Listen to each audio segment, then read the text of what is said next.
আমরা শুনেছি শেখ মুজিবুর রহমান তিনি বলেছেন, রক্ত যখন দিয়েছি রক্ত আরো দিব, বাংলাদেশের মানুষকে মুক্ত করে ছাড়ব ইনশাআল্লাহ। কিন্তু বাস্তবতা কি?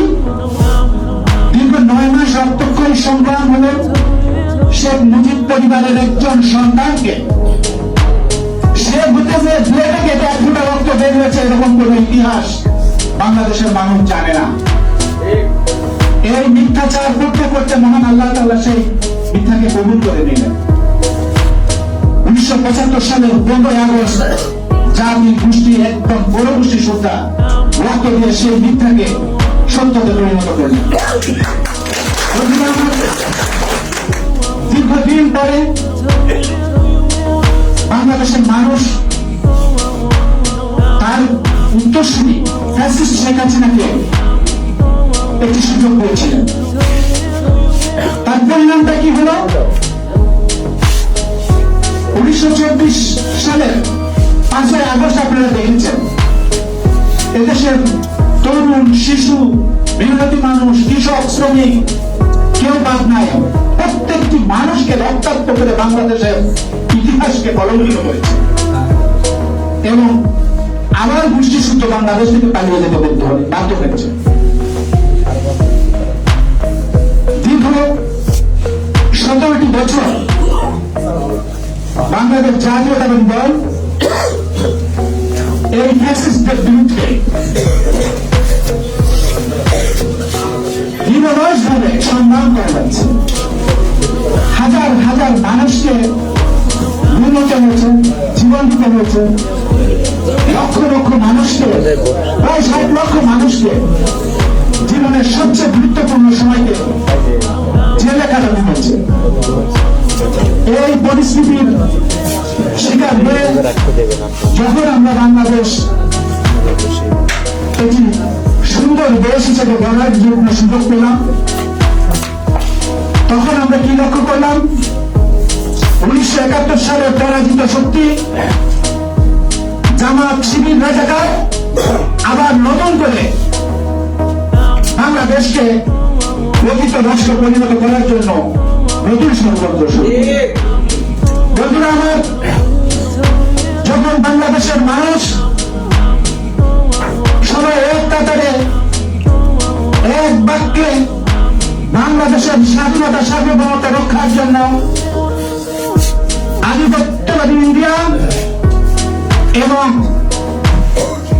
আওয়ামী ফ্যাসিস্টকে বিতাড়ন করল, ঠিক সেই মুহূর্তে আবার নব্য ফ্যাসিস্ট এই রাজাকাররা মাথা চালাতে উঠল। ইতিমধ্যে আপনারা সামাজিক যোগাযোগ মাধ্যমে দেখেছেন, বিভিন্ন ভাবে লেখা হচ্ছে যে এই 54 বছরে বাংলাদেশের কোনো কিছু পরিবর্তন হয় নাই।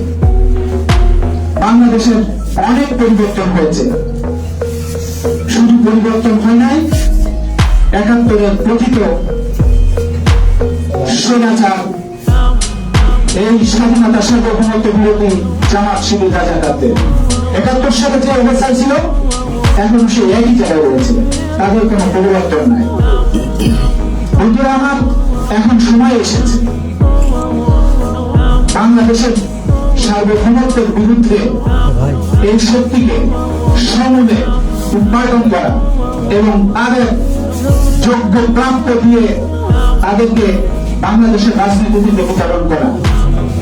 এই এজেন্ডা এখন বাংলাদেশের মানুষের মগজে ভীষণভাবে লাগা দিচ্ছে। বাংলাদেশের আজকের সকল সমস্যা এই সমাধান এটি অবাধ, সুষ্ঠু, নিরপেক্ষ নির্বাচনের মাধ্যমে হতে পারে এবং এটাই হওয়া স্বাভাবিক। বাংলাদেশের দেশপ্রেমিক সেনাবাহিনী এই উদ্যোগকে সমর্থন জানিয়েছে। বাংলাদেশের মানুষের এখন উচিত এই ইলেকশনটাকে সম্পন্ন করে জনগণের নির্বাচিত প্রতিনিধিদের কাছে বাংলাদেশের ক্ষমতার ভার অর্পণ করবেন এবং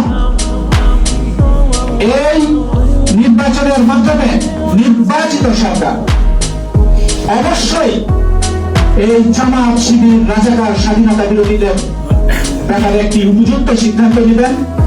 বাংলাদেশের মানুষকে বারবার যাতে প্রতারণা করার সুযোগ না পায়, সেই সুযোগ